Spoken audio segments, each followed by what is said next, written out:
All right. Welcome back, everyone. I think we have a good number of people. Perhaps I can start with the introduction, and we can see how it goes. Let me also put my timer on here. So I'm pasting. Oh no. I'm going to paste a link in the chat for you to click on. You don't have to do anything other than that. Just click on the link. It will take you to this whiteboard that we will use for this workshop. You don't have to sign up. You don't have to log in. You don't have to do anything. Just click on the link, and it will take you directly to this whiteboard. I will also be sharing my screen and moving people around to the proper places so that you do not get lost. So don't worry about that. This is going to be a hands-on participatory activity, but you essentially don't have to unmute or turn on your cameras. You will just be collaborating remotely through these whiteboards. Essentially, we will be following through a futures literacy activity. I will not get into the details now. Perhaps if we have time, I will get into that at the end of the workshop. There is a little video poster that was hidden in the playlist, which will be made available later today. So if you want to hear more about the theory behind that, feel free to get to that video and watch it. I think that we are steadily getting, yes. How many people are we? Half of the people have access to the board. That's good. So I'll just keep on with the introduction before we move on. If you are watching this video as a recording, you can also follow through this activity. You just can do that on the board. So take some pieces of paper and a pen next to you, and feel free to follow through these activities as we go, and use the paper as an analog way, let's say, to conduct these activities at your own pace while also seeing what other people are doing through the recording. All right, let's start. I think we do have half of the people already on board, and others might start joining soon. No, you don't have to do anything. It's fine. This is the visiting research or visiting Pathfinder. This is for anonymity, so you don't change your names, don't do anything. You don't have to sign up. You don't have to do anything. This maintains your anonymity if you want to remain anonymous. All right, let's start. So we are now in 2026. This is the present day, and we have already heard from the previous days that there are a lot of ideas about what to search for, how to search for it, why to search for things in the SETI and Technosignatures literature. And these portfolio of ideas really coalesces around the spectrum, ranging from fully hypothesis-driven research to fully data-driven research. However, there are some concerns in the SETI academic community about possible poverty of imagination that could be limiting our ideas. And we have already discussed this a little bit in our in the previous day. So in this activity, we will try to dive deeper into this problem and see whether we can actually use the future to help open up the range of SETI research ideas that we might be able to follow through in the present or in the future as we design our path towards the future. So in this activity, we will silently make an early attempt to first capture the landscape of SETI research ideas that have been circulating around the SETI community. This includes everything, really, right? The whats, the hows, the whys, any pertinent aspects of SETI research ideas. But we will use a structured method to do that, the Overton window. The Overton window is essentially a conceptual model. Yes, absolutely. Visiting names are just anonymous profiles, let's say, for people to navigate around. So these are all colleagues. The Overton window is a conceptual model that captures a range of ideas for a particular subject, which are present in a community's discourse at a given time. And this window arranges ideas across a spectrum of acceptability. You see that below. According to this model, the viability and success of an idea really depends on the particular climate of mainstream community acceptability. So really depends on an idea's position with respect to the window at a given time. So the SETI academic community has historically felt these benefits and detriments of the effects of an Overton window, as expressed in the language used in the calls for research proposals by various agencies, or even in proposal evaluations, among other things. So it is important to keep in mind that this landscape is essentially captured in an Overton window. This is what we will try to do now. So drawing on your own knowledge and experience with the SETI research landscape, try to silently think about and write down these various SETI research ideas using this Overton window that we have here, ranging from fully data-driven search, empirical inductive search, all the way to fully hypothesis-driven search, hypothetical deductive search in that sense. And this, you can use any of these levels, let's say, of acceptability. You can start from whichever you want. Let's say if you have, if you already have a personal, but this you need to express your own judgment. So do not try to guess what the community thinks. You need to express your own judgment. Select a level. Let's say select unthinkable towards the data-driven end, and write down what the idea might be. So you just have to double click on any of these sticky notes, really, and just write down your idea. Then move to another level, another color, or even to the other end of the spectrum. There is not a rule really there. Just try to use your own judgment to capture whatever kind of SETI research ideas that might be circulating in our community right now across these two poles. And feel free to also move around, read what other people are writing, and do not censor yourselves. This is a safe space. This is an anonymized board. No data is recorded. So also try to think about radical or unthinkable ideas that are outside the Overton window, outside this little yellow box here, because we need these ideas for later. Let's see, we already have some examples that might get us started. Interdimensional beings could be on the unthinkable end of fully data-driven SETI research, whatever that means. A catalog of all the anomalies in the solar system. That, that I think that's yeah, really mad. It's right now it is unthinkable, right? Remember, we are just thinking about what is right now the general climate, let's say, of our research landscape. Find all the anomalies in all past astronomy databases. Very well. Yes. Do we have anything? The middle of the window, the norm. What would be the norm right now? Who knows? Does anyone have any idea about what might be right in the middle between hypothesis-driven and data-driven research, or leaning towards the popular side, let's say, of hypothesis-driven, or the popular side of data-driven? Let me also check the chat.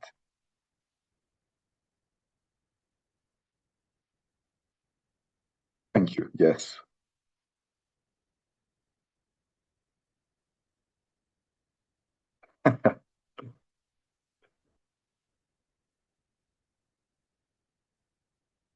Yes. Thank you, Graham. And we have also a good number of people who are observing, which is also totally fine, right? And you can go back and do the activity yourselves later, but it is, of course, better if we do that right now so that we can see what thoughts are circulating around the community. So we have also some radical ideas on the data-driven part of the spectrum, fully unsupervised anomaly detection on the Rubin dataset, followed by subsequent successful classification of all of them. We are using radio arrays wrong. We should not be forming beams. Then we are the borderline of acceptable here. Search for SETI radio signals from the far side of the moon. Right, very good. And a sensible idea here. Search for technosignatures in all JWST exoplanet data. Very well. Radio signal search is the norm. Yes. Collecting new sensor data for specific SETI questions. Yes, pretty much the norm. Humans can guess what another technology making intelligence would do. Seems to be a popular idea towards the hypothesis-driven part of the spectrum. Let's see what other ideas are there. A radical idea is that ETIs very rarely pursue spaceflight or expansion. Hypothesis or theory-driven idea. That ETI might be hiding in dark matter. The interdimensional beings pop up here as well. So the range of ideas essentially becomes a circle instead of two poles. Breaking through probably the single dimension of the line into the two-dimensional shape of a circle. Modeling alternative chemistries for life seem to be a borderline acceptable within the Overton window towards the hypothesis-driven end. Very well. Lovely ideas. Love reading these. Very well. Do we have any?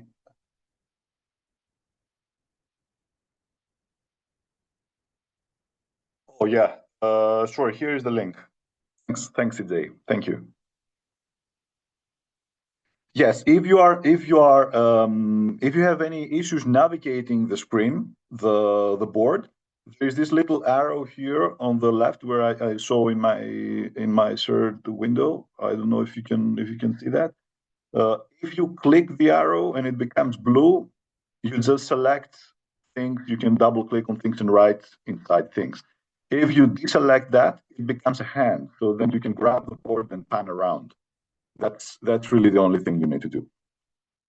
For people who joined right now, we are using this Overton window as a model to capture the range of SETI research ideas that exist within our community right now, by arranging them across a spectrum from fully data-driven SETI research ideas all the way to fully hypothesis-driven SETI research ideas, using these levels of acceptability. So from the norm, which is right in the middle, towards even the more unthinkable ideas on one end of the spectrum and on the other end of the spectrum.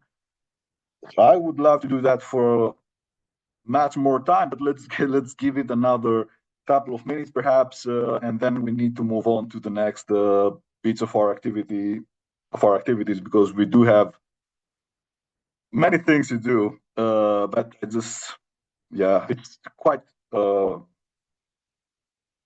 interesting to see and quite difficult to digest, I think, with just a single glance. Let's see, what else do we have? Yes, starting with a completely biased prior that every anomaly detection might have a technosignature explanation would be on the unthinkable end of the deductive, of the data-driven SETI research. A campaign to look for technosignatures in the Earth's mantle with seismic methods, towards the radical and shadow biosphere searches, search for artifacts at the bottom of the ocean, search for intergalactic scale anomalies, structures, signatures, remnants with technosignature focus. Let's see what we have on the other side of the more extreme hypothesis-driven ideas. Aliens are hiding on Earth. A human-alien hybrid is found on Earth through DNA analysis. Very good. Beings from parallel multiverses. Very good. Exploring hypotheses within and via science fiction. Very good. Very good. It cannot be separated from new physics. Yes, on the more radical end of that, ETIs have no interest in other civilizations. They just enjoy navel gazing and introspection. Yes. So you got this, really. This is how we try to map out this is a normal part of how we try to interrogate our own assumptions. Really, we need to first start by writing them down and figuring out then whether some of them might perhaps need to get some in some other place within the Overton window. Life is not based on chemistry, a more sensible idea within the Overton window. Aligning SETI with astrobiology also seems to be pretty sensible now, although still not the norm. Writing science fiction to explore science-based world building also seems to be more popular now. The dark forest hypothesis more popular, more reasonable. Linguistic signatures, citizen science search is also on the more popular end. Very good. And optical SETI, light curves of exoplanets seem to be part of the norm alongside radio signals. All right. Very good. So let me now get to the next bit. Yes, let me resolve that. Radio SETI was covered. Let me unlock the next bit of our activity.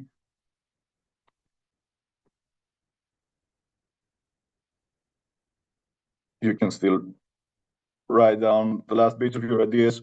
This board will remain up for people to read afterwards, right? So you don't worry about leaving things behind. You will be able to access that and read everything in more detail afterwards. But we need to move forward now because we can barely make it on time, but we will do that.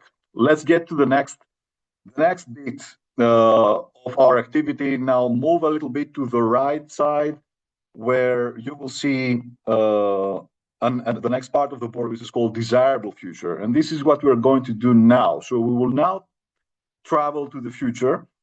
It helps if you close your eyes. Trust me, really.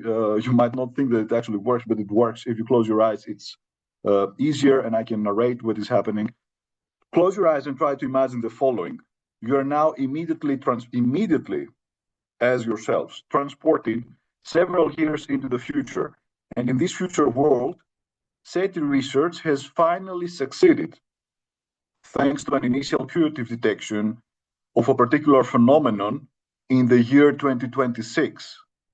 And the dust of its success has settled. So you're now in a future sometime after 2026, where SETI research has finally succeeded, but the dust of its success has settled. So it's not the early days, let's say. The whole chain of scientific follow-ups and non-scientific implications stemming from that initial putative detection in 2026 and extending all the way to this future world in which you find yourself went exactly as you wanted it to go. So everything from that putative detection in 2026 all the way to that future where you find yourselves in which the dust of SETI's success has settled, everything went exactly as you wanted it to go. So try to picture yourself exploring this future, and try to picture yourself in various versions of locations from your everyday life, your everyday activities, like your neighborhood or your workplace, your favorite community place. How does daily life look like in this most desirable version of the future after the dust of SETI's success has settled? How do people look like in that world? Click on any of these little sticky notes here, the colored ones. Colors do not matter. They are not color-coded. You can click on whatever you want. Any of these colors work the same. Write a short note to yourself about something that piqued your interest in that world. It can be anything you saw or you heard, anything you experienced, something that you thought was noteworthy. But first start with what year it is, right? Because we're not necessarily in the same year. It is just sometime after 2026. A putative detection happened in 2026, and sometime after, I don't know where any of you ended up, the dust of SETI success has settled, and now you're navigating this most desirable version of how this happened. Let's see what happens. There are book labs in this desirable future about being part of the cosmos. Very good. What else? In another person's desirable future, after the dust of SETI success has settled, we see lots more interest in hard science fiction, and it is actually pretty close. It is in 2027. In another person's future, there will be government grants as well as private funding for SETI. What else? There's plenty of funding to continue Technosignatures research, even if the dust of SETI success has settled. School kids are interested in space in this desirable future. What else for everyday life? 2042, a little bit later now, humanity is united by the knowledge that we are not alone. And a sense of the previous sense of national boundary is now dissolved. SETI has now become completely mainstream in another person's desirable future. In 2050, now the world has gone through a cosmic shift in perspective, and we have solved climate change. It was part of another people's desirable future. We have better introspective value in humanity, looking after the environment, looking after each other. There is global peace as we reconcile our differences in light of a proven second genesis. More interesting intercultural conversations. Bill Darter gets the Nobel Prize. That would be lovely. Governments agree to allow NUSA to be the point of contact for contact or response with extraterrestrial intelligence. The astronomers get lots of invitations to talk at scientific and public events. We have some, but this would that be a desirable future where some fundamentalists announce that ETI are demons in the Antichrist? I don't know, what's going to be a desirable future. Remember, this is the desirable future, right? It is everything went exactly as you wanted it to go. Sure, I think it might be. 2 years after the putative detection, yeah, nobody seems to care anymore. They are, yeah, at least in the offices that were visited in that future. All right. Serious planning begins for interstellar spaceflight programs in 2030 this time, so it took 5 years, 4 years for the dust of SETI success to settle. I mean, I can hardly keep up. You are writing so many. 2040 this time, additional new discoveries are celebrated calmly this time. Interesting, very interesting thoughts. All right. All right, I would love to stay more on that, but we unfortunately need to move on. And sorry for not reading all your fantastic ideas. Yeah, just get back to that link and read everything at your own pace. It will all make sense in the end, I promise. So let's get to the next bit of this activity. You are still in your individual, most desirable version of the future after the dust of SETI success has settled. And remember, all this started with an initial putative detection that happened in the year 2026. So now, as you explore this desirable future world, you come across an official infographic that was published by some reputable SETI research organization, which describes the complete chronicle of this success. So we mentioned several times now that the dust of SETI success has settled. What was that success? You now find an infographic in this desirable future world that actually describes that. You can use any of these sticky notes below, the larger ones, the longer ones, to try to highlight what was in that infographic that you discovered in your desirable future. Noting two things. First of all, what was the particular phenomenon that was putatively first detected in the year 2026? So what was the initiation of all these things? And how exactly did that lead to SETI's success? So what was the phenomenon that was detected initially, putatively in 2026? And how did that lead to SETI's success? It don't have to take long. Just a couple of sentences would suffice. And these are the longer sticky notes. Yes. There was a narrow band signal. It was a definitive detection. It was thoroughly confirmed, but there was no content. This is what the chronicle of this pure detection and success looked like in one person's desirable future. There were actually valid signals transmitted by Earth, plants, and SETI successfully detected them. Oh my! So that would be a METI program by plants from Earth. It's a fantastic idea. the wow signal finally repeats in another person's desirable future. In another person's desirable future, an artifact was found in the Lagrange points or in Earth's orbit. An alien structure was found in transiting light curve data. ATC radar signals detected from an exoplanet, but there was no informational content. A deliberate radio beacon was detected. DNA was discovered on Mars, astrobiologists celebrated. All right, an artificial moon, an artificial object on the moon was detected. It was unambiguous and it was handled responsibly by the United Nations Office on Outer Space Affairs. Lead emission detected via direct exoplanet observation. All right, what else?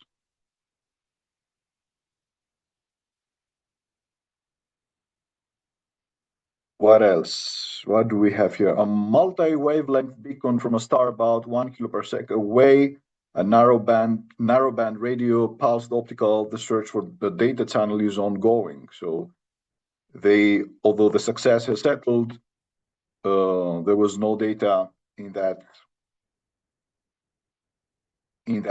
initial detection. Oh yes, sorry, I'm just seeing the chat now. Yeah, so let me orient you. So we are in this part of the board now where you see a lot of people writing in these larger sticky notes, the longer ones, and we're trying to figure out so assuming that we are in a desirable version of our future after the dust of SETI success has settled, we're trying to figure out what was initially detected and how exactly did that discovery play out after the detection. Laser transmission in archival data, gravitational wave signature from warp drive, turning on the other side of the galaxy. Well, you all have pretty diverse, desirable futures in the sense of detections that are made in them, right? Dark energy found to be an artificial construct. The UAPs turn out to be actually ETI. Phosphine presence on Venus confirmed to be of biological origin. All right. I would love to say more on that, but we have to move forward. Unfortunately, yeah, I'm sorry for that. But keep any thoughts in your mind about how the detection played out in this most desirable version of your future, because we will need that as we go in the next step. So now that you have explored this most desirable version, at least at your individual level, let's say, of the future, right? After this sort of SETI success, let's try to use the following generic future archetypes. We have 4 archetypes here. A decline archetype, which means that this future, after the dust of SETI success has settled, features humanity in a state of decline or even collapse.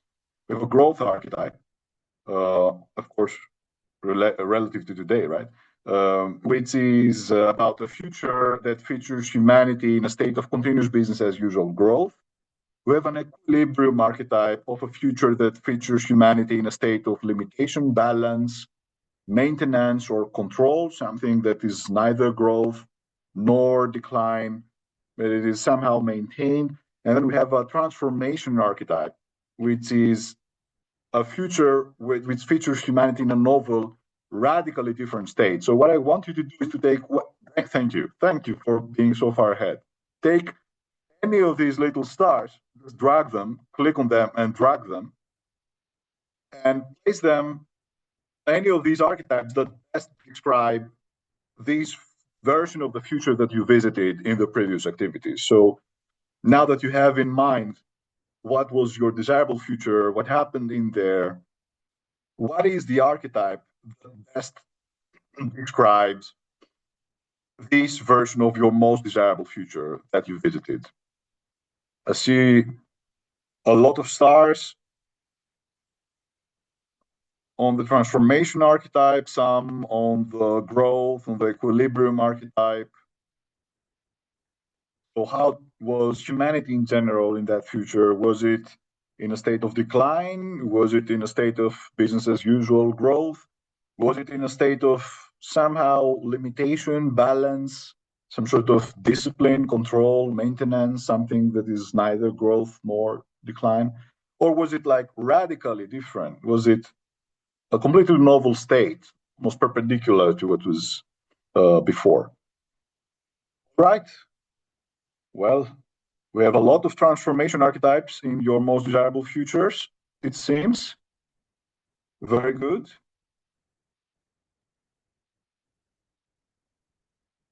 All right. And then I think that we can move on for the people who are above and you are still reading or writing.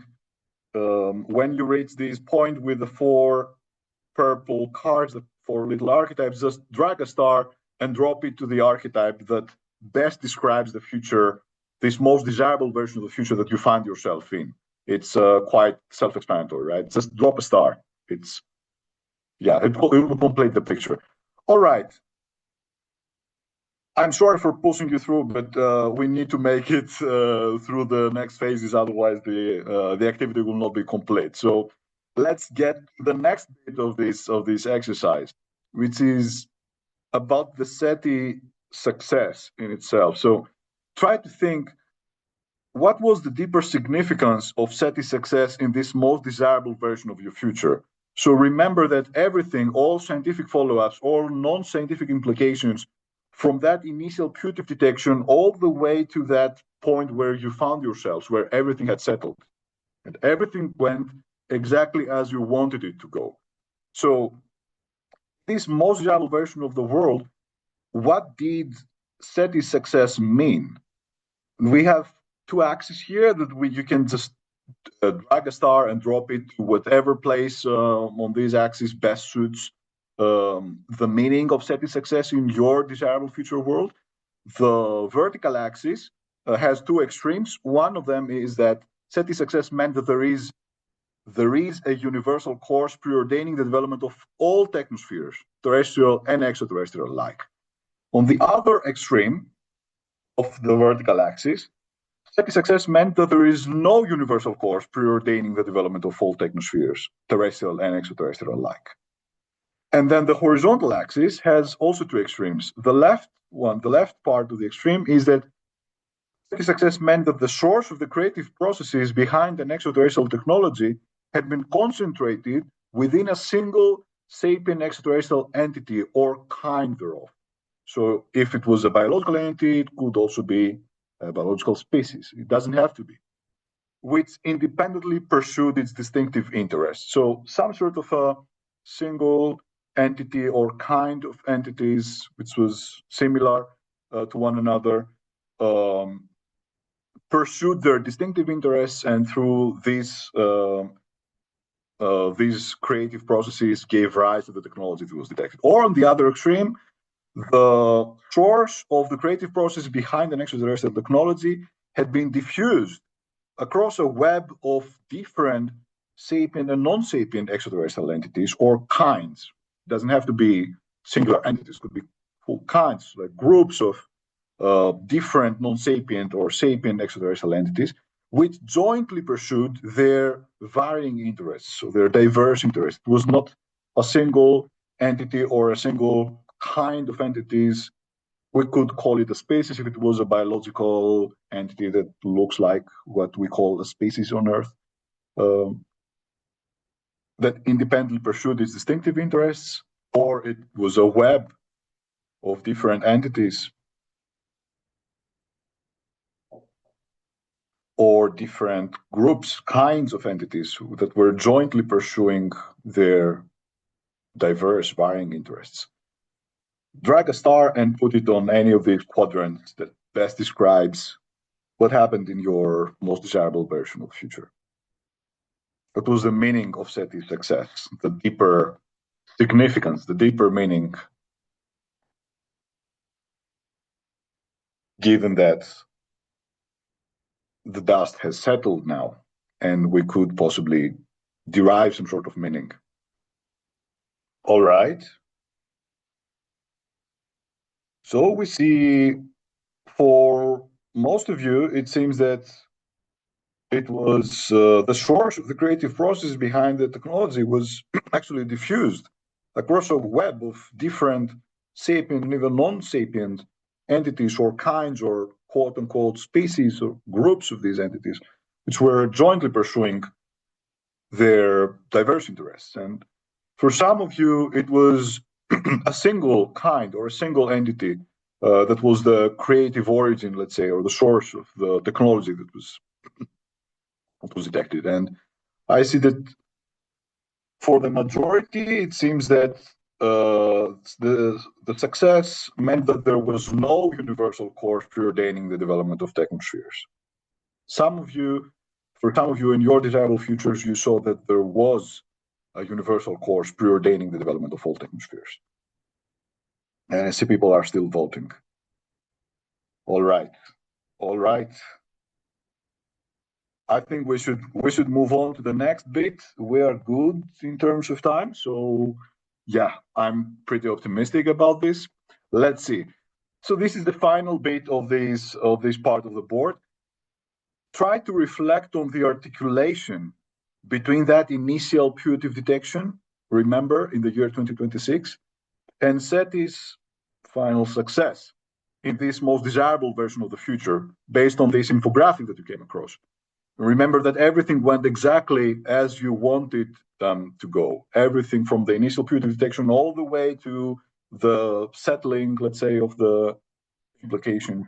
Everything went exactly as you wanted it to go.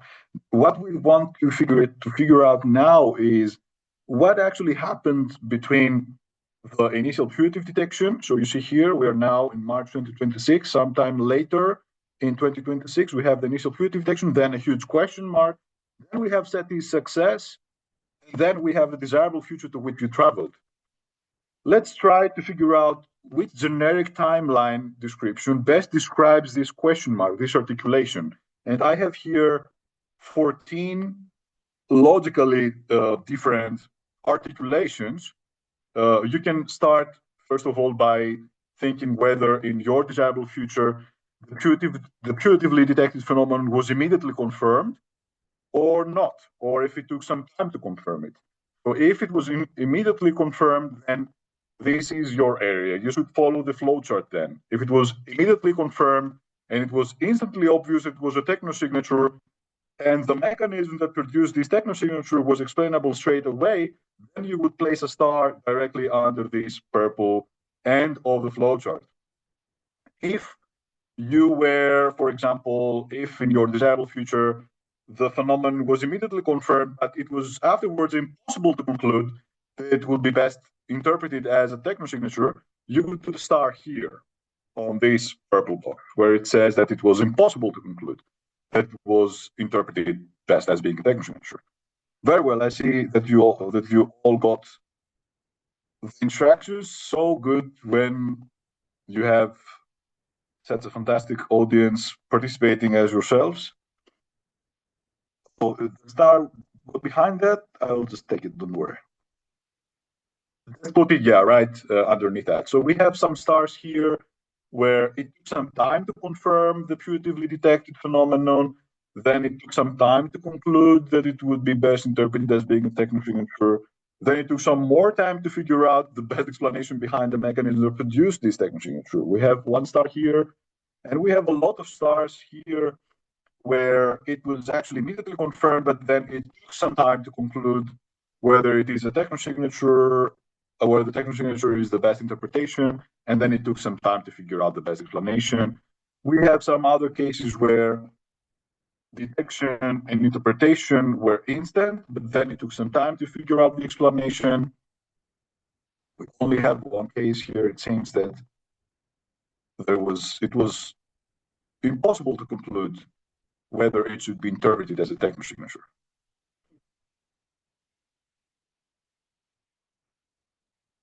Let's see. So remember, we are trying to capture this question mark between the initial putative detection and SETI success. What happened in between these two? All right, we see some more stars here about a more processual, let's say, discovery, where everything took some time to confirm the detection, took some time to interpret it, and took some time to figure out the best explanation, but still it was explained, right? I only see one star here where it was impossible to figure out the best explanation. No one here, and a couple of stars where the interpretation was pretty ambiguous. It was impossible to conclude. Very well. Very well. So we're now at the, I'm sorry again for pushing you forward on that, but don't worry, everything will make sense afterwards. So let's get to the last bit of this activity. We will now try to contemplate on the previous activities that we did, right? The previous votes, the previous three steps. So here, the timeline, the votes on these little axes, and the votes on the archetypes. Keep your votes in mind, and try to reflect on that through the lens of this question. What are the overall foundations that hold together your timeline description, this question mark bit, from the initial putative detection all the way to SETI success, the deeper significance of SETI success, and the archetype of the future after the success had settled? So working backwards now, working from the timeline to the deeper significance to the archetype, what are the deeper foundations that really hold together your votes in the previous three activities? And you are all very smart people, so I don't even have to read anymore the instructions. So we have these red boxes here. Each box contains a foundation that might have underlined your thinking process or underpinned your thinking process. Just drag the star from the huge amount of stars that we have below and place that next to the foundation, as I call them, the assumption, it could also be called, that really underpin your thought processes as you voted in the previous three steps, now that you reflect on these three steps. We have a couple of foundations which are about forecasts, predictions, or projections, extrapolations from the past to the future, or religious or ideological accounts that predetermine some sort of fixed future destiny, or some sort of an intervention, a creative intervention to be undertaken by some sort of individual or group or an organization to solve something in their external environment, or to do some sort of self-improvement, to fix something in themselves, or some sort of a systematic consideration of various factors that came into play to figure out patterns as they were emerging, or even alert awareness to figure some sort of a unique or rare event as it was emerging. Very well. We see, yes. Very well. You can vote for more than one, right? It doesn't have to be a single assumption that underpinned your thoughts when you were contemplating the previous steps. Very well. We already see that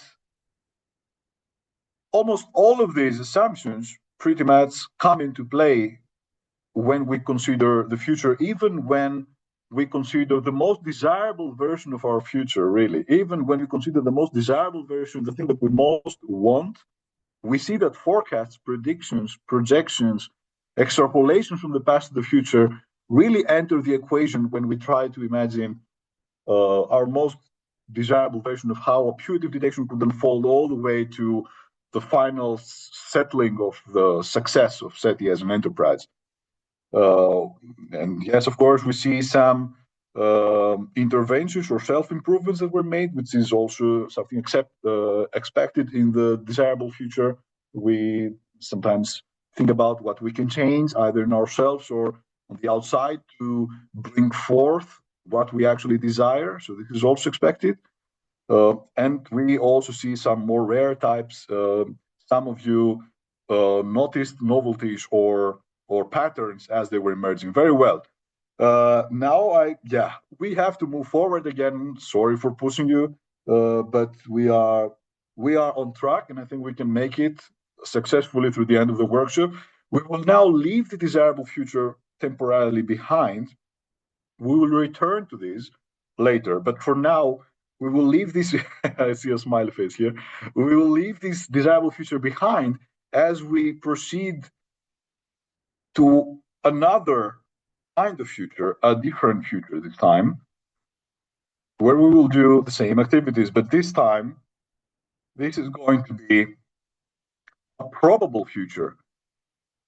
So, at the right bit of the mostly right, let's say, from where you are, you will find a new board unlocked, which is called probable future. We will again repeat the previous activity, but this time we will try to imagine that we are in our most probable version of the future after the dust of SETI success has settled. So everything is the same. So it's again, the putative detection of a phenomenon happened in the year 2026.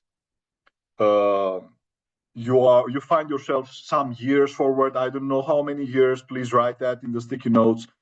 Some years after 2026, you found yourselves transported directly in a future where the dust of the success has settled, and everything from that putative detection all the way to the future where you find yourselves, where everything has settled, went exactly as you believed it would go. So this is not about what you desired, it's about what you believed would happen most probably. So this is the most probable version of the future. Again, you find yourselves in different locations from your everyday life, your neighborhood, your workplace, your university, your favorite community place.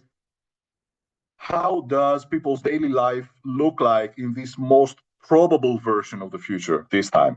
Remember, not the most desirable, this is the most probable version. Use any of these sticky notes, just write down, double click on any of these, write down your thoughts. It might take some time to simulate. This is a different kind of future, right? It's not the most desirable like the previous one. This is the most probable one. What does daily life look like in this world? Some people claim it's not real, and there are conspiracy theories. Oh, this was 100 years after the putative detection. The world would unite, but it would take more time. So it took 100 years for the dust of SETI success to settle, and then people finally united. Here, it took 6 years. Commercial advertising of psychic alien wisdom is part of everyday reality now, 6 years after the putative detection, in this most probable version of the future. In 2027, just a year after the putative detection, in this most probable future, alien artifacts are for sale. Well, could we bring some of these back? Could we invest in them? We have alien TV shows in this most probable future. A couple of years later, in this person's most probable future, after 2026, this person is in an astronomy conference. There are multiple parallel sessions about known biosignatures, but there is very little press coverage. So this most likely version, most probable version of the future, the press has lost interest. Biostar becomes by an alien planet. There are some good business ideas here. New religions form around the ETI. Total consensus never emerges in this most probable future, and it's still debated as to whether or not the initial putative detection was real. What else do we have? Only a couple of years after the putative detection, the UN has finally set a committee looking at this. Well, that was fast. Only 2 years. It's fantastic. What else do we have? Like 15 years after the initial putative detection in 2040, we see that it would unite humanity in this most probable version of the future. It would subvert blind nationalism, or at least make us reassess our priorities. Very good. In 2035, so almost 10 years after the initial putative detection, the experience from 2026 had been almost entirely forgotten, and we're now back to business as usual. Oh, sorry, Eric. Please refresh.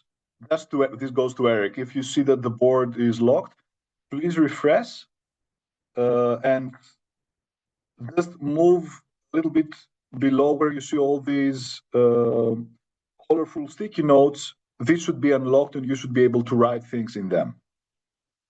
sometimes there are glitches in the matrix and you need to refresh. Only the text is locked. So I'm locking the text just to make sure that it doesn't move around by random movements, accidental movements. But the sticky notes are unlocked for everyone to write. Very good. Very good. I think we are also very good in terms of time. Very good. So as you are, I'm so many good ideas. Again, feel free to get back to this and read them later, but I need to push you forward one more time because we have more activities to do. Here again, in the next bit of this activity, you are still in this most desirable, in this most probable version of the future. Remember the most probable version where you saw the things that you wrote in this little sticky notes.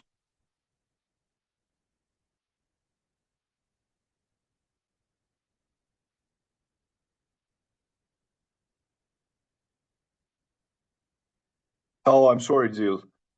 So this is some point after initial successful detection.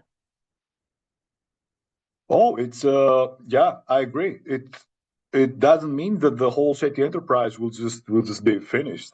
Um, it depends on each person's futures. I mean, in some people's futures, it might be finished. In others, I guess in yours, Jill, then the SETI enterprise will still continue, right? So it is an important thing to note that it doesn't mean that detection, even a successful discovery, the way it unfolds, will finish the SETI enterprise. We are just revealing the diversity of the futures that we have in our mind. So in this little bit of the next bit of this activity, we'll try to figure out what exactly happened. So what was the particular phenomenon that was putatively first detected in the year 2026, remember? And how exactly did that lead to SETI success in this most probable future this time? So this is not the desirable, this is the most probable version of the future. Instead of the daily life as we did above, we now focus on the detection itself and how exactly it unfolded to lead to SETI's success. Let's see. The AWST discovered evidence that TRAPPIST-1F has been terraformed in this probable future. All right. An existing anomaly in archival data was the putative detection. It was not something we deliberately searched for initially. So it was accidentally found in archival data search. Discovery of a technosignature was ambiguous, not confirmable. So as more people come to I know you want to write more on the above, but please try to move to these longer sticky notes now to focus a little bit more on the detection itself and how it unfolded in this more probable future. What else? So what other kinds of discoveries do we have from your most probable futures? Let's give it some time. Remember, so we are all in this wider, longer, I should say, sticky notes, and we are writing down what was the phenomenon that was putatively first detected in 2026, and how exactly did that lead to SETI success in whatever time horizon that was in your most probable future. An industrial biosignature was discovered on an exoplanet. Very good. We found a wall type signal from a lunar farsight radio telescope that was not reobserved. That would be sad. Multiple observations along multiple parts of the electromagnetic spectrum lend credence to an ET signal, but cannot be confirmed 100%. What else is happening in your most probable futures? Give us a glimpse.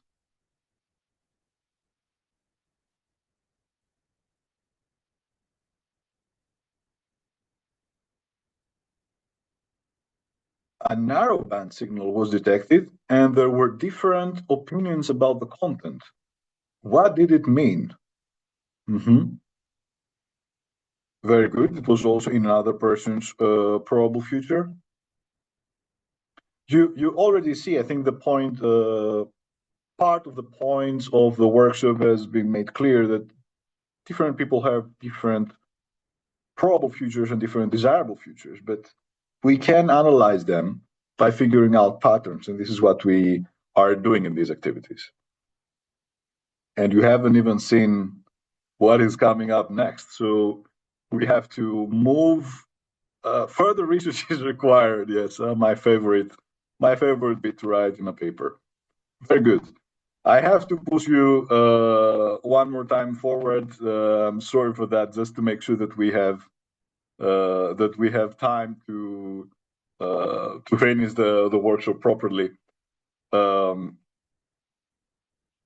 All right. So you remember in the previous activity, these four archetypes: decline, growth, equilibrium, and transformation.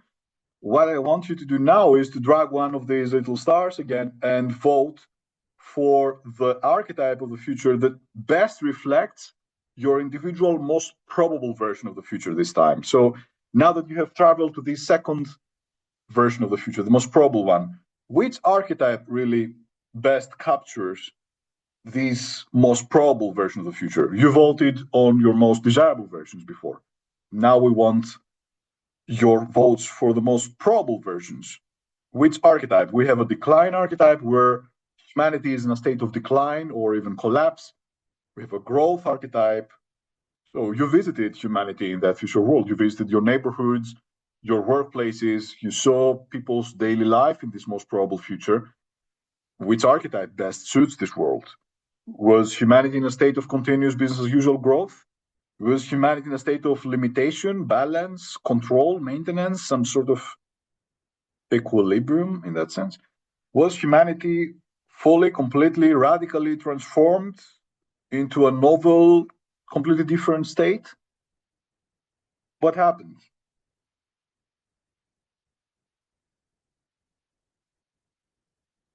So I see several votes for decline, several votes for growth, several votes for equilibrium, none for transformation.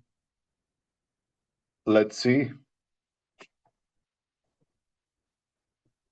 I will give you some time here to access this most probable version of the future in your minds and figure out which archetype best describes it. Was humanity declining?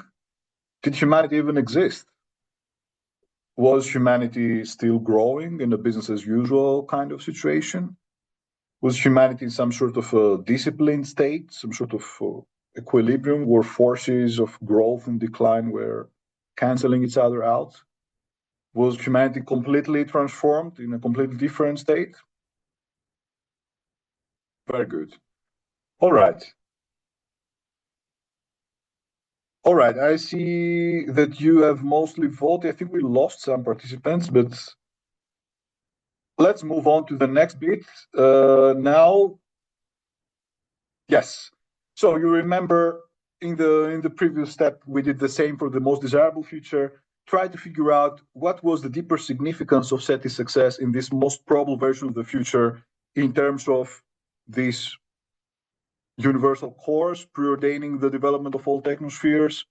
Did that success mean that this exists or not? So we have the two extremes of this axis, and then we also have the horizontal axis, which is about whether the creative processes behind an extraterrestrial technology were concentrated within either a single extraterrestrial entity or kind. It could be species, it could be a group of similar individuals that independently pursued their distinctive interests, or this origin of the creative processes behind the technology were diffused across a web of different sapient and non-sapient extraterrestrial entities or kinds or groups or species, it could be, of them, which jointly pursued their varying interests. So not it was not just a single species, not a single group, not a single kind, not a single organism, but was an assemblage, let's say, or an assortment or a web of different interactive interacting actors. Very good. So here, here we see more people leaning towards the extreme end of a single entity or a single kind, and less people towards the web of different entities or kinds. And we also see more people towards the end of not a universal course preordaining the development of all technospheres. So there's no law describing how technospheres evolve in this most probable version of your future, at least based on the detection that was made there. Very good. All right. Very good. And then I should move you to the next bit of the activity. I think we lost some people, but they may return. So we now get to the huge question mark here again. Of course, you can continue voting. Here again, we try to figure out what is the articulation, what exactly happened between the initial putative detection of a phenomenon and SETI's final success. Here you have the same timeline again, March 2026, this is today. We have the initial putative detection. We have SETI success later on. Yes. We have SETI success and we have the probable future to which you travel. So again, we have these 14 endpoints of the flowcharts. You are already, I see you're already voting. Which of these, so you just drag a star and put it under the purple endpoint in these flowcharts that best describes what happens in between the initial putative detection and SETI success in your most probable version of the future this time. So you did that for the most desirable version, but now we have to do that for the most probable version. So I see for some people, it took some time to confirm the putative detected phenomenon. And then for some people, it was impossible to conclude whether it could best be interpreted as being a technosignature. For others, it took some time to detect, it took some time to interpret, and it also took some time to figure out the best explanation to understand how the technosignature was produced. For others, it was immediately confirmed as a detection, but then it took some time to conclude how it was best interpreted, but then it was either a pause, so it was either paused, it was impossible to understand that, or it took yet some time to figure out what was the process behind the technosignature. Understanding took some time. Very good. Have we lost anyone? Let me have a look. Are we all right? So most of you have found your ways. I'm proud of you. I know these workshops are hard, but yeah, we need to do them as a community to reflect on our ideas really. So in this final step of this probable future, again, I want you to reflect on the timeline between the putative detection and SETI success, the deeper significance of SETI success, so these little axes that you voted on here, and the archetype of the future after the settling of SETI success, of the settling of the implications of the success. These four little archetypes that you see here. What are the assumptions or the foundations that hold together these three pieces now that you reflect on them? What are the mechanisms or the mechanics that your brain tapped on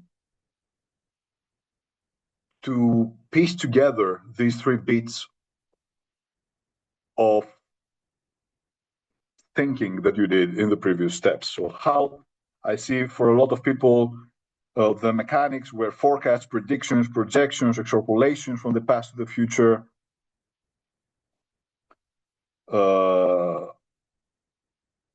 Yes. What was that the one? Yes.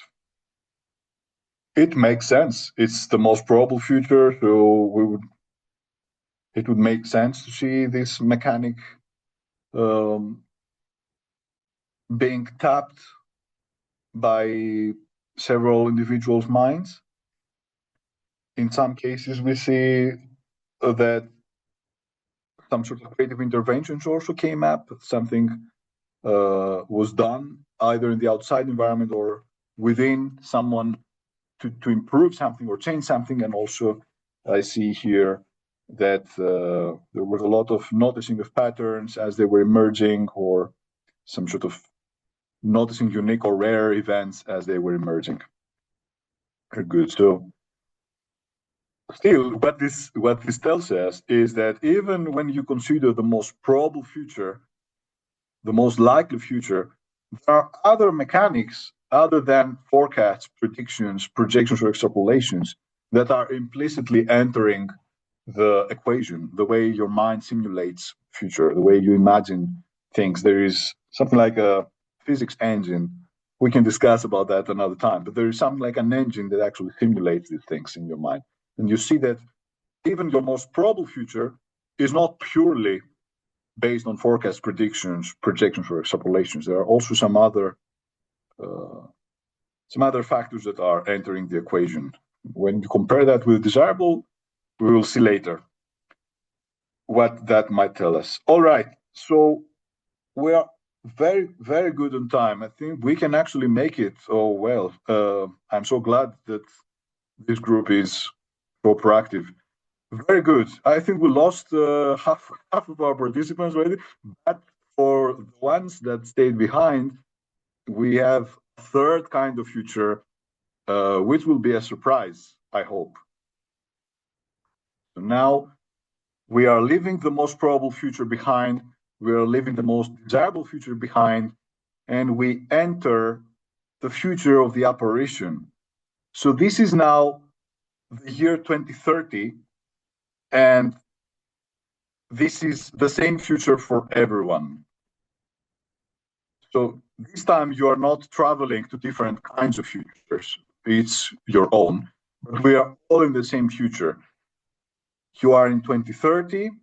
SETI research has definitively delivered a confirmed detection of a particular phenomenon that was putatively first detected in 2026, and it was independently corroborated in the same year. So the whole detection bit was done in 2026. But all the scientific follow-ups and non-scientific implications from that confirmed detection went neither as you believed they would go, nor as you wanted them to go. This is a strange future. This is a future in flux. So here's a little chronicle of what happened before you arrived here. So in early 2026, amateur astronomers who were analyzing publicly available coronagraph images from SOHO identified a relatively small-sized, very low-inclination object without a visible comma or tail. It was approaching an extremely small perihelion distance of less than 2 times the sun's radius from the sun's surface, as it was at least estimated on preliminary orbital parameters that were calculated from the short observation arc that was available from the SOHO data, right? This was consistent with the behavior of some rare cases of sun-grazing comets, although the majority of usual sun grazers tend to have much higher inclinations. This one was a low inclination object. But unlike most sun grazers, the object did not disintegrate. So after perihelion, it reemerged in the frames that were collected, and it was brighter than before. Astronomy from ground-based observatories filled in its arc sufficiently to show that the initial crudely calculated slightly parabolic trajectory was probably misinterpreted, and it had now changed into a slightly elliptic one. So it was either a misinterpretation or a possible heliocentric velocity reduction through non-gravitational forces at perihelion. The new calculations now showed that the objects in the orbit would intersect Earth's orbital distance near 1 astronomical unit some months later. Now, some weeks after the re-emergence from perihelion, the object exhibited another unexpected non-gravitational change of velocity, which affected its trajectory, again, creating a significant probability of a forthcoming gravitationally important interaction with the Earth-Moon system at the time of the predicted crossing of the ecliptic. And at the same time, a single broadband radio burst coincided with this change. This was initially detected by a ground-based observatory and also corroborated through a retrospective analysis of data from other radio facilities that were monitoring the same sector. So the radio burst that coincided with this change was also corroborated immediately, almost. Then came the apparition, and it was just days before the projected closest approach to the Earth-Moon system. and the highly probable ballistic capture by the Earth-Moon system due to the favorable time and relative velocity, the object exhibited a sudden, very strong illumination of visible light. All these things happened around 2026, and now we are in 2030, some years later, in a strange future where the apparition is a new, peculiarly illuminating companion in our sky, and it seems that, at least temporarily, it has entered a very high-altitude elliptical orbit around the Earth, which is farther than its geosynchronous orbit, as we can say. And this happened after a chaotic three-body capture that endowed it also with a medium inclination that oscillates due to orbital lunar perturbations. Now, this orbit of the apparition, combined with Earth's rotation, makes it visible from all places on Earth at various times during its orbital period. For example, it is visible from Athens. And you see here a recent picture of the apparition taken via mobile phone in Athens, in Greece, in this strange future in 2030. So this is how it looks like from a mobile phone. And now you find yourselves in this strange future where several years have passed since the initial putative detection of the sun-grazing object. But the apparition has not yet been definitely interpreted as either an extraterrestrial engineered phenomenon or not. Neither has it been definitively understood scientifically. So there's no certain interpretation yet, and of course, no understanding of the phenomenon. We just have this thing in this orbit that is monitored by people around the world. So as visitors in this strange world, you encounter strange everyday things and everyday places that are somehow related to the consequences of the apparition. Here is a collection, a curated collection of these places or things that you encountered in this strange future world that has this thing in the sky. Now, keeping in mind that this object interpretation and understanding has not yet been achieved, and the images that you see above, try to imagine yourself in this strange future. So this is a third kind of future, a strange future, where the apparition in our sky is in our sky, and we have all these things that have happened in between 2026 and 2030. These are things that you observed, actually. Try to figure out what is going on in that strange future world. How does daily life look like in this strange world?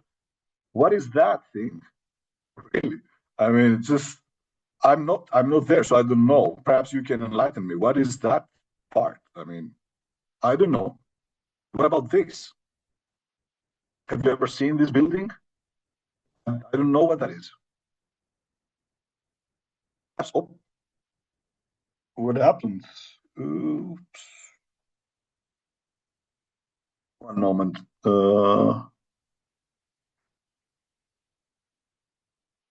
Yeah, things just went behind the board. Don't worry, I'll just bring them forward again.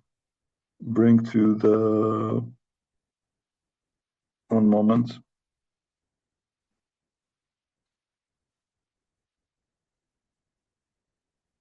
Don't worry. Oh.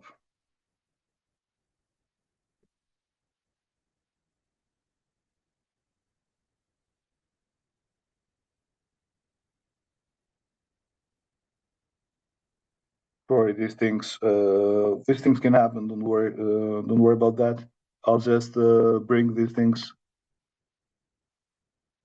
at the top again. One moment.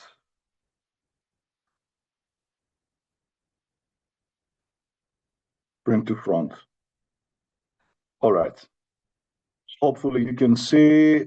Don't worry about the interactions. I will bring everything back again.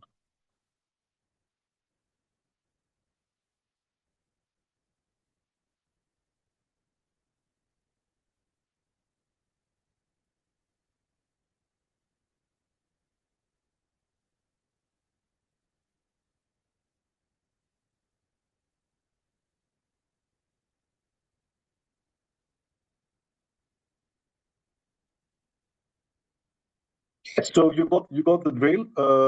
Yeah, let me lock this thing. The blue thing.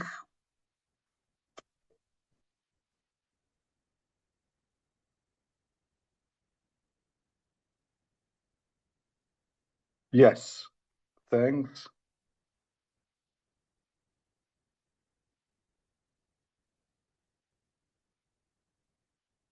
So use the little sticky notes there to write down how everyday life looks like in this strange world as I am trying to bring back our things from we're lost behind the.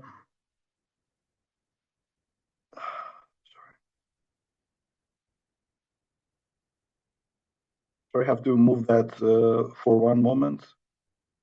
I'll just move it back. Good. Almost everything is fixed now. I don't know. Sometimes there are some glitches, but we need to fix them in real time. Sorry for that. Keep writing on the small sticky notes there, and I will get back to you in a moment.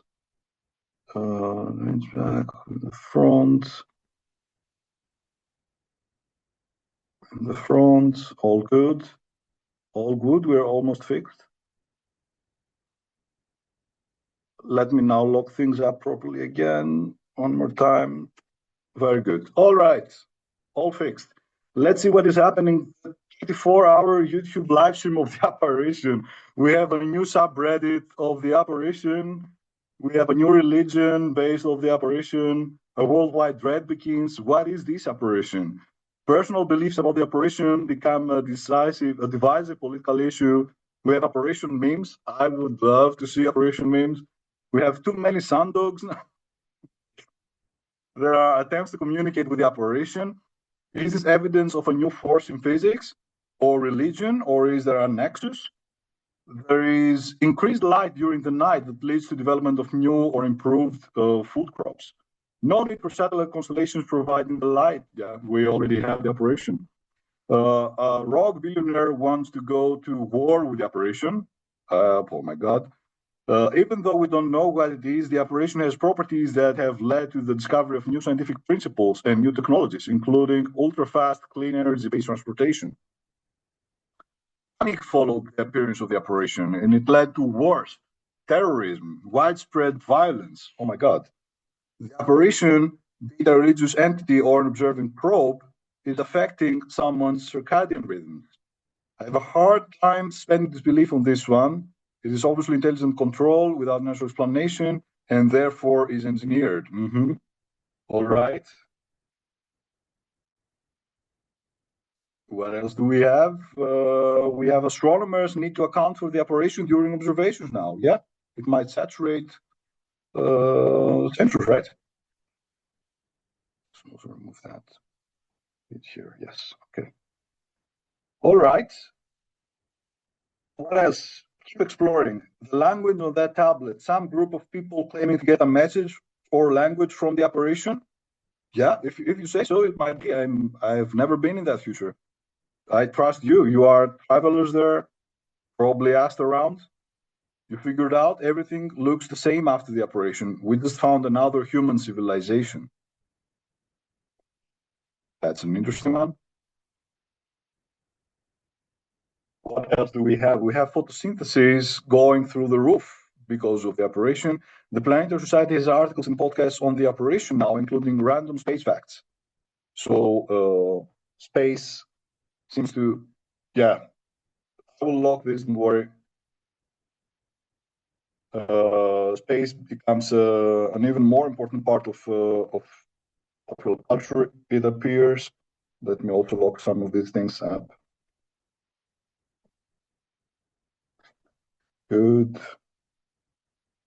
All right. All right. I think we can move on to the next bit now that we have a pretty broad understanding of how. Oh, I'll let you finish because you are still exploring that world, and it is important to explore because this is a different world. This is neither what you thought was probable nor what you desired. At least, I hope so. I hope I got it. Uh,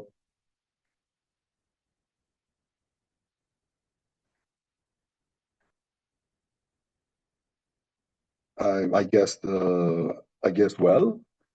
I hope I guessed well. Let me see. What else is happening? My family is Catholic, and their guilt intensifies. Oh, they think that this is some sort of an apocalypse. Global supplies of sun cream are exhausted. New business ideas again in this world. A new space race to rendezvous with the apparition. Animals are affected, so their sleep, their migration patterns are affected by the presence of this thing. What else is happening? What is this? I mean, has anyone tasted that? I don't know what that is.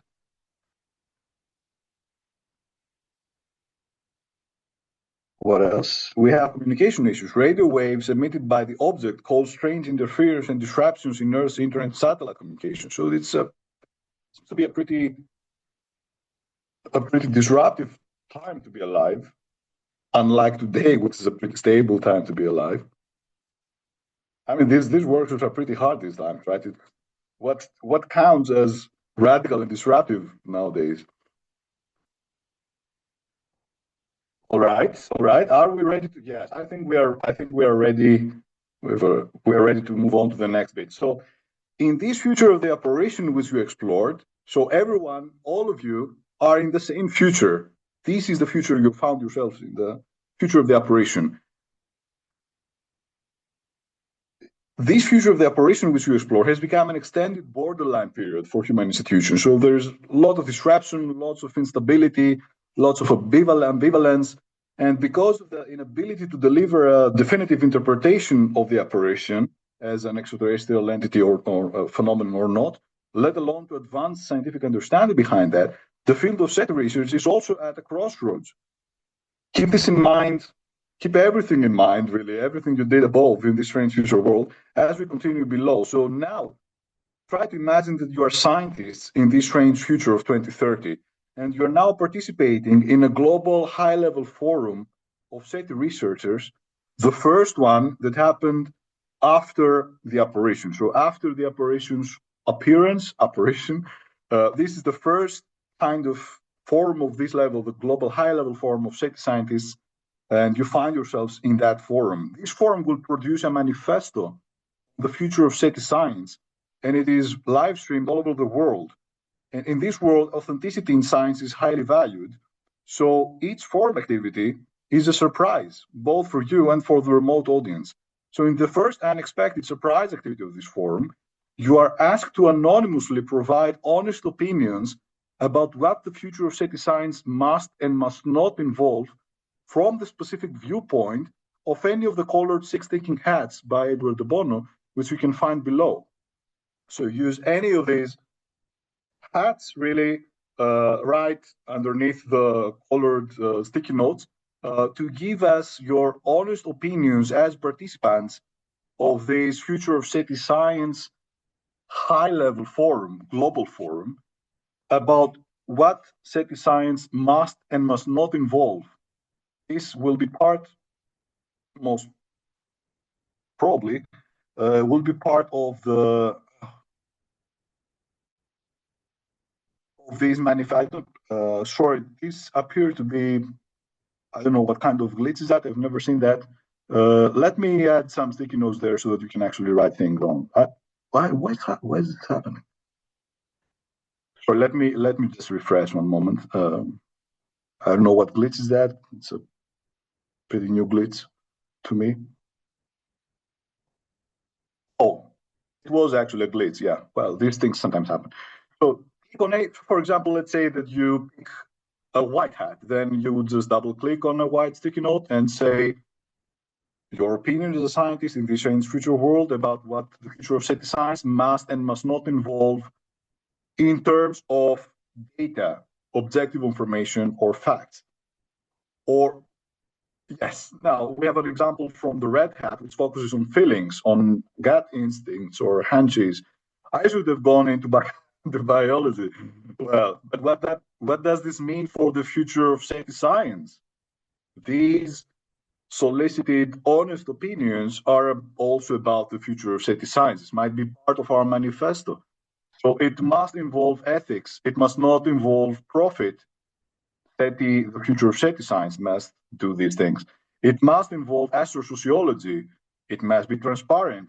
It must always stick to the scientific method. These are from the blue hat, which focuses on processes, on meta reasoning, on planning. The red hat also has something being drafted in there. The white hat says that the future of SETI research must involve open access database, and it must involve surveys of the solar system. The green hat focuses on ideas, possibilities, creative alternatives. The green hat says that we must plan a rendezvous, that a team of artists must make a gift for the operation on behalf of the humanity, that we must resist the urge to project the worst of humanity's motivations onto extraterrestrial intelligence, and we must remain open to positive possibility. The yellow hat, which focuses on logical reasons for benefits or for usefulness, for positive points really, but still logical, says that SETI must account for the operation or it will lose legitimacy. Very important point. Thank you for writing this down. The black hat, which again focuses on logical reasons, this time for cautions or dangers or difficulties, says that we must not go to war with the operation. That humans are the most dangerous factor. We must not panic. We must not act rashly. That no one must be able to patent or own anything from the operation. That it must be legally set in stone. Excellent points. Red Hat says that SETI research, future SETI research must involve safety for Earth. Fantastic point. So that is the equivalent of preventing backward contamination and other similar things, also like similar to planetary defense. It must avoid starting an interstellar war, yes. some scientists in this future world, yes, sorry people, you might need to refresh sometimes if it glitches. Yes, I'm sure. I just see the chat now. Very well. We have a diverse ideas about the future of science here. What else do we have?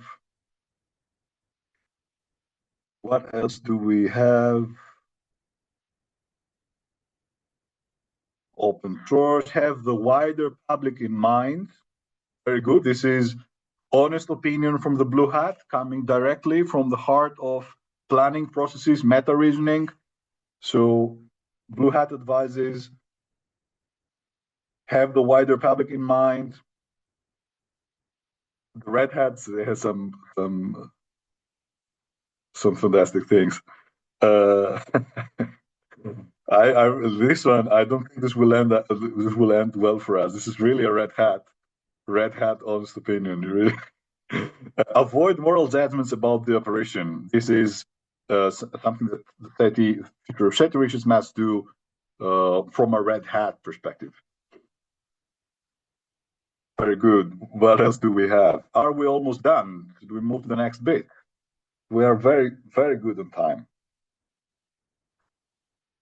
Let's see. We must beware of governments and or private interests that might co-opt the operation for their own ends. Mm-hmm. We must not say operation 5 times in a row. It might be some sort of a curse. Or not. Would that be, I don't know. Well, that's an interesting thing to consider, right? So you need to consider these things. So we're not reading these things for fun. We're considering all these points because now you will need to raise funds for yourselves in this future world. So we have given our honest opinions through the lens of these 6 hats, which we will revisit now in a moment. But now what I want you to do is to start thinking a little bit about the final activity of this Future of SETI Science Forum. So you are still in this bizarre future, but now you're asked to leave the colored hat, thinking hats behind, although you can still use anything you learned through the previous activity, of course, because you are now given a unique opportunity in this future world to improvise a 30-second nanopitch for a SETI research proposal to secure micro donations from the global audience. Remember that this conference is global and it is live streamed everywhere. So you are given a unique opportunity to offer a micro pitch that will be automatically and accurately translated by AI, but it must be social media ready. So try to minimize jargon. You need to provide 3 convincing phrases. Thanks for logging this. Thank you for your SETI research proposal. The first thing is your actual research proposal. So what do you want to research? The second bit, the second phrase is the future impact you expect this to have within academia. And the third phrase is the impact you expect it to have beyond academia. There will be no subsequent assessment stage. This is just this pitch. This is a nano pitch, a 30-second, 3 phrases, and crowdfunders will be evaluating you in real time, and you will be collecting money from this forum. So you are... they disappeared again. Sorry for that. Yes. Well, let me...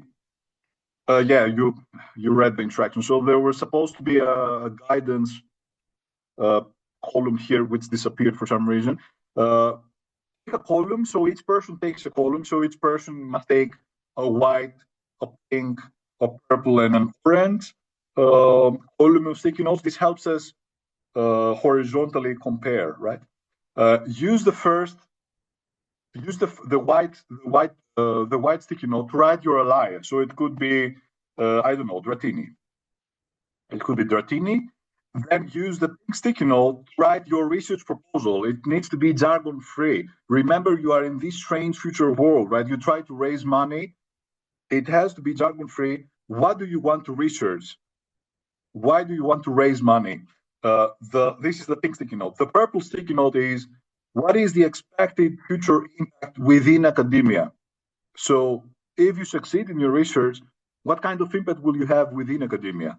And the orange sticky note, the final sticky note in your column, is what will be the future impact beyond academia? So if your research succeeds, what will be the societal impact, economic impact, or other impact beyond academic impact, right? So each of you takes very well. Yeah, we have examples already, so I can use these examples to guide you, because our guidance just disappeared here. We had some guidance. Sorry for that. Glitches happen. So there is a person who uses the alias I want to know. This person proposes an apparition interception mission, which could lead to a greater scientific understanding of the apparition within academia, and would put an end to all speculative nonsense based on the apparition beyond academia. So this is also the broader impact, the societal, economical, and other kinds of non-scientific impact. Excellent. Very good. So you have to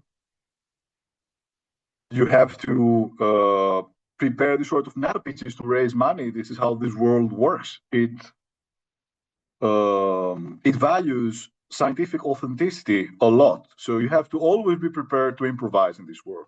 So there is another, the council here has another proposal, an interdisciplinary, international, intergenerational SETI council for scientific study, expert analysis, including ethics and societal impacts, and consensus about next actions.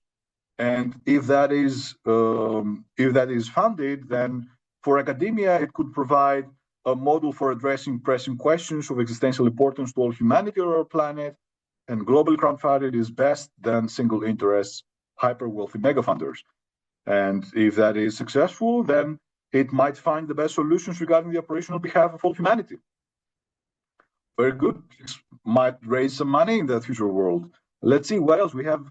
We have another nano pitch. The dude is preparing. Well, I'm looking forward to that. My dude, please keep up good work. Right, the next bits of your column. We have the alien's friend, who suggests a survey of the solar system for artificial probes using the latest telescopes. We have telescopes that are not saturated. This survey will improve our understanding of solar system objects within academia, and outside academia, it will lead to discovery of potential threats and opportunities for humanity. Very good. This is a tight competition. Does the guy suggest to research an apparition star shade development? Oh my God. Understand which is actually right, because if it is so bright, it will saturate a lot of sensors. So you would really need the equivalent of a star shade to actually make observations of whatever is happening in its little halo or something. You saw that it has something like a halo, at least this looks like, for within the Earth's atmosphere. I understand what it takes to develop a star shade benefiting searches, as well as figure out how operation projects light will be the envisioned scientific outcomes of this research proposal. And a worldwide beamer that would allow people to return to old nighttime routines would be the broader societal benefits, let's say, of this research. Excellent. Excellent. Excellent. Just love these ideas. The dude has finished the pitch. The dude says, pitches a research proposal about a globe-spanning institute to compose messages to the apparition and open a channel of communication. If that is done, then we will now be able to communicate with it. And if that is done, this might lead to a new reality of the two-way bilateral communication with advancement human intelligence. Very good. Very good. We are in a very good stage. I'll just let you finish the next bit, and then we will move on to finalizing our workshop and reflecting on the previous activities. I'll just give you a moment. We have a visiting alien who wants to search for radio communication from the apparition and send radio messages. That might also raise some funds. I mean, there are some apparition-based religions in that world.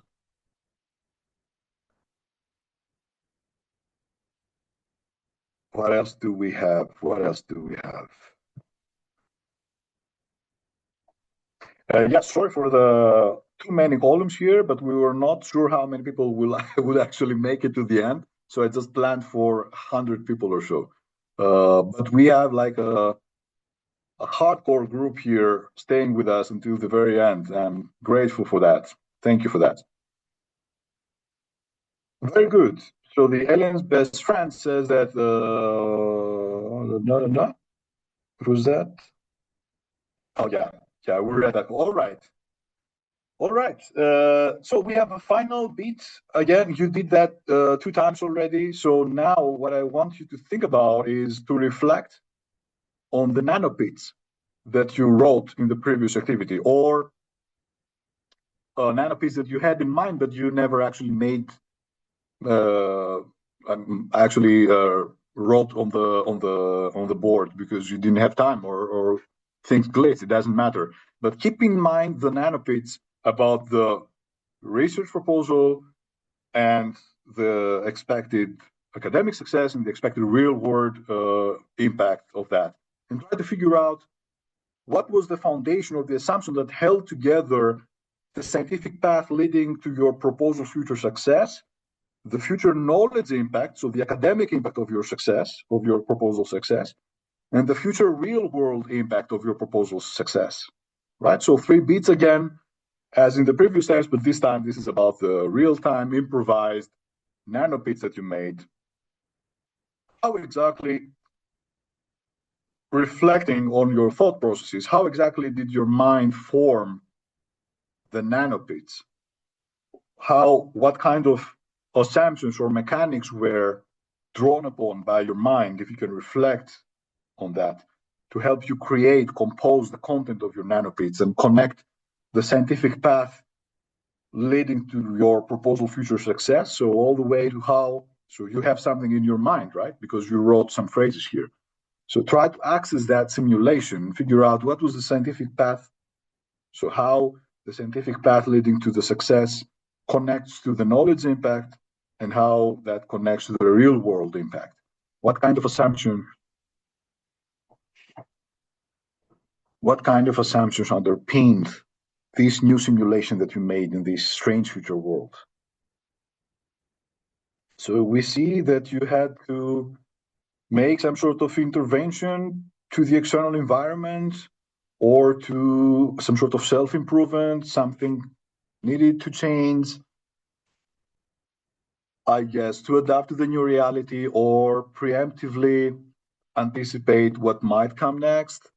I see that you also some of you relied on mindfulness, awareness, the noticing of rare or unique things as they were emerging, probably by looking at what was happening in the world, reading other people's thoughts when wearing the hats. Some of you also drew on forecasts, predictions, or projections. Not so many utilized narratives or religious accounts or ideological accounts about some sort of a fixed future destiny. Very well. You see that even in this very strange future world, what this distribution tells us is that sometimes we still, our mind, the way the mind works when it simulates these sort of emerging futures, it might still draw on forecast predictions, or it might still draw on speculated interventions. So what are we going to do? So this is about the affordances. What this future affords us? What kind of opportunities or threats are there? What can we do? It's not just about noticing things are as they are emerging, but the mind already thinks ahead, even when something is happening right at that point in time. And this thinking ahead of the mind that uses these other sort of mechanisms essentially blends in different mechanics, which could better be used, let's say, in different kinds of futures, right? So you already see that now. All right. What happened here? I don't know what happened here. A glitch. This was supposed to be hidden. Final activity. Final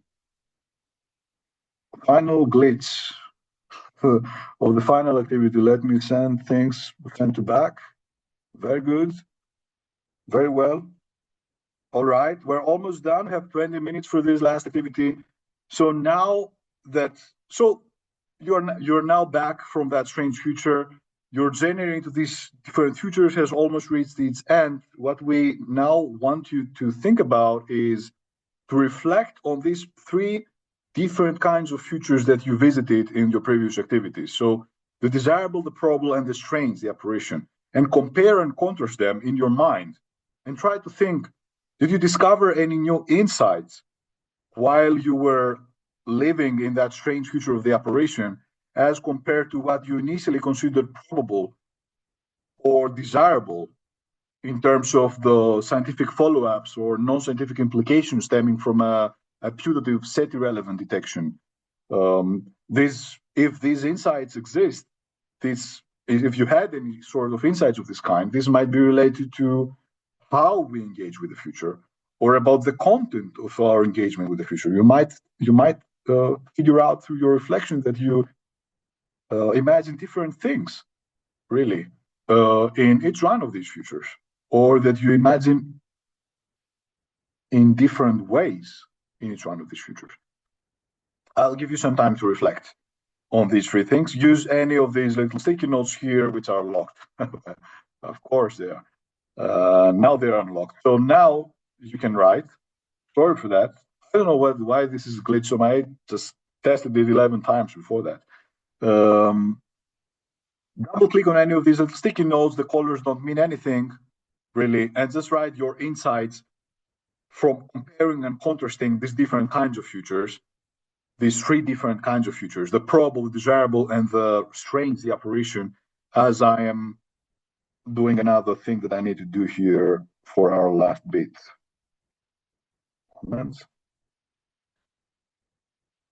And I'm going to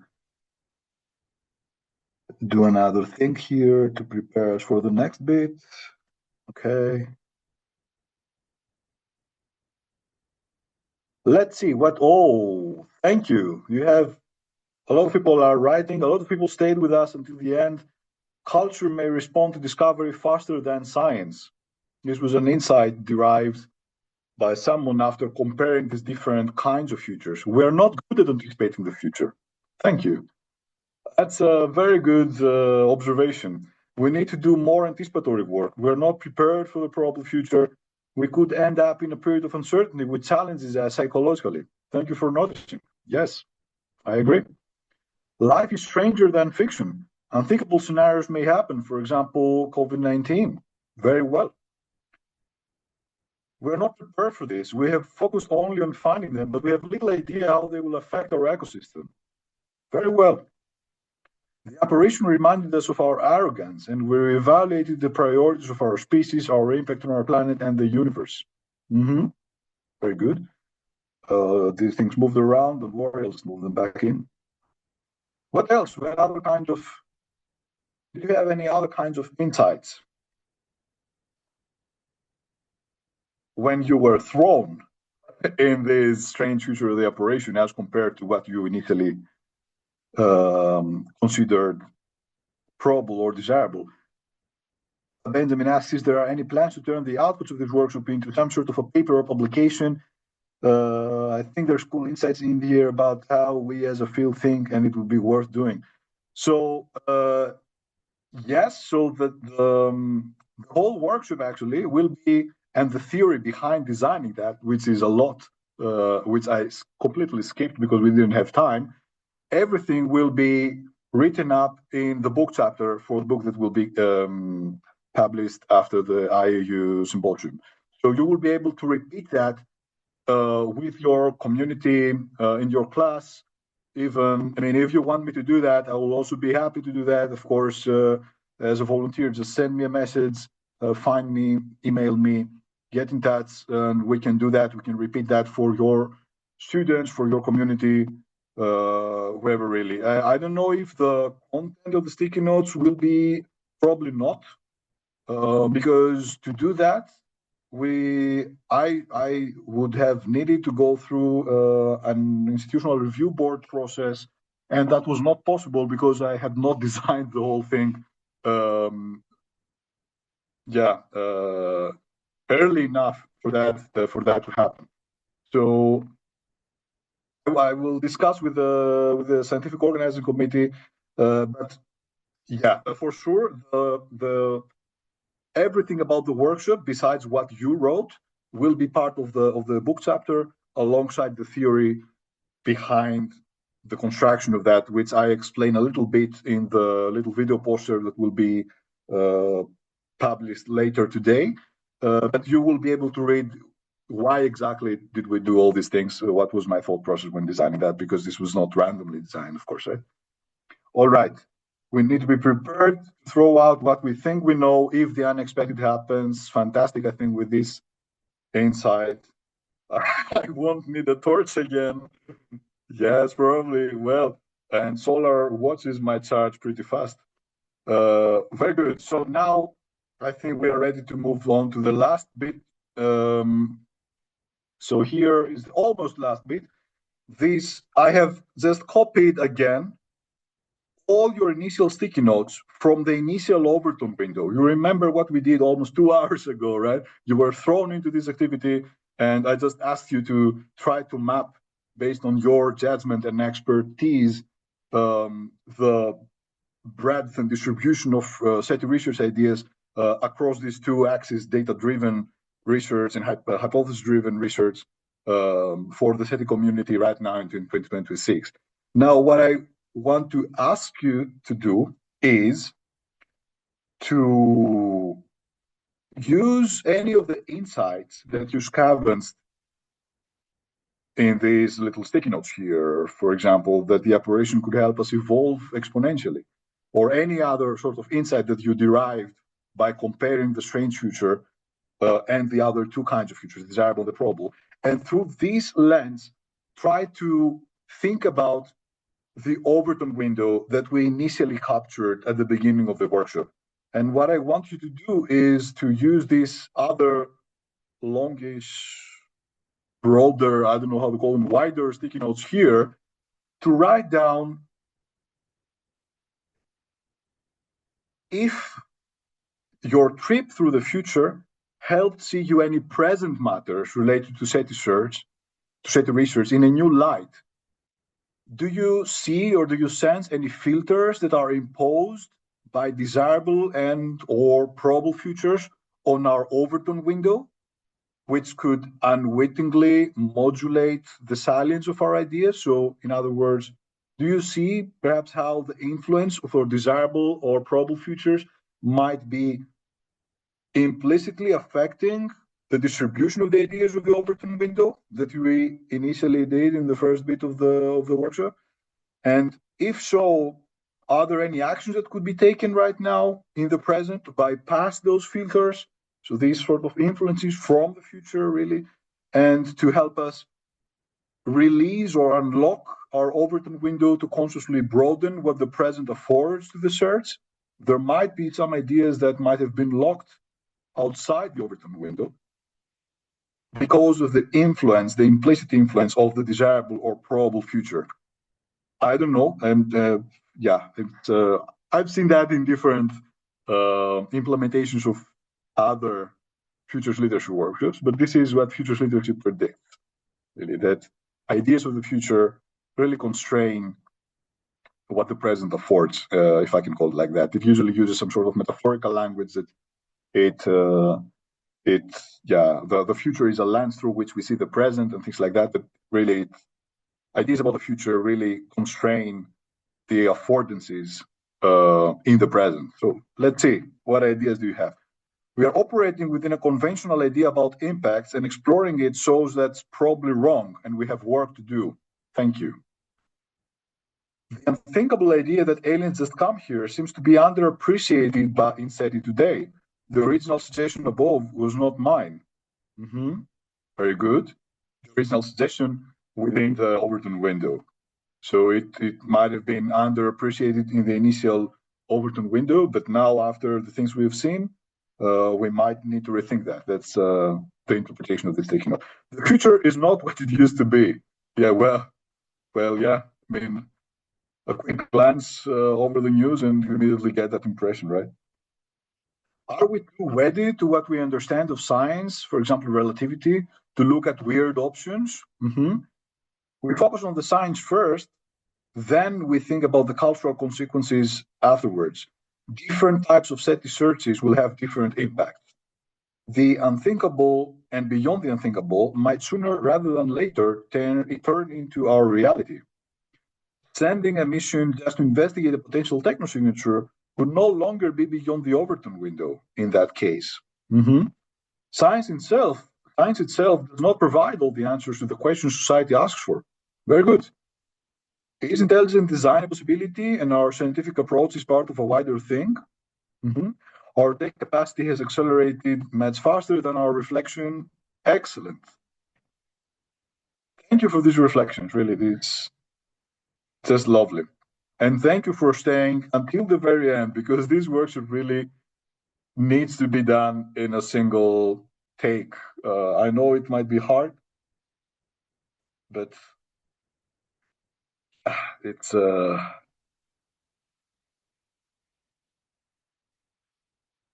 yes, Jill mentions that somewhere along this exercise, the technological inequality between us and them got lost. It will be our first contact, but it will not be theirs. They got here, we didn't go there. They send the message, not us. They will write the rule book, and they will have a better idea of the unintended consequences of their actions. So exactly, so this was actually the thought process behind the design of the operation. So essentially, I designed that. I'm just spoiling the chapter now, but I designed that in a way to rob SETI research from the so-called research asymmetry. So the discovery asymmetry, that usually what is discovered is not also discovering the discoverer, right? So I designed the operation keeping that in mind by reversing the asymmetry to show that perhaps the operation might have discovered us first and made its way here. Very good. Thank you, Jill, for pointing this out. And I'm so glad that you made it all the way to the end. I appreciate everyone's involvement. This is all just a simulation. People don't always go to science when something extreme happens, the operation or COVID. Very good. Yes.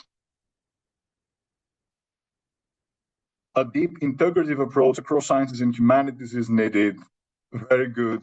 You plan for the future, and then when you arrive in the future, you throw the plan away. Well, what can I say? I mean, I just love this group. And I didn't even touch upon any theoretical aspects, right? You just found yourself within this sort of little crazy activity, but you, through your reflections, you have already figured out everything. Very good. So we are almost done. If you, thank you, thank you. So if you want, you can leave anonymous feedback for this workshop in these little yellow sticky notes under that. But other than that, we will just continue with this little part of the reflection for the next 5 minutes, and then we will just close the session. I think we are great in terms of time. We made it through these different kinds of futures in 2 hours. This is just impossible. This is all thanks to you. In these 5 minutes, we can go back to the previous futures that you created, reflect again, write any thoughts. I will most probably lock almost all sticky notes, probably except for this last bit of the reflection and the feedback. I will think about that because I'm just afraid that someone might accidentally delete something. But yeah, we can continue the discussion in the Slack channel. We have 15 seconds before or no, 4 minutes. Sorry. Well, I don't know why. Perhaps either my timer or my clock is unsynchronized. But yeah, the good thing is that we're done. Let me see. You liked it. Thanks. Thank you. I appreciate it. Thank you. Thank you. You are very kind. Let's see. And we might repeat this again. We have other kinds of futures and leadership workshops that we can do in the future, right?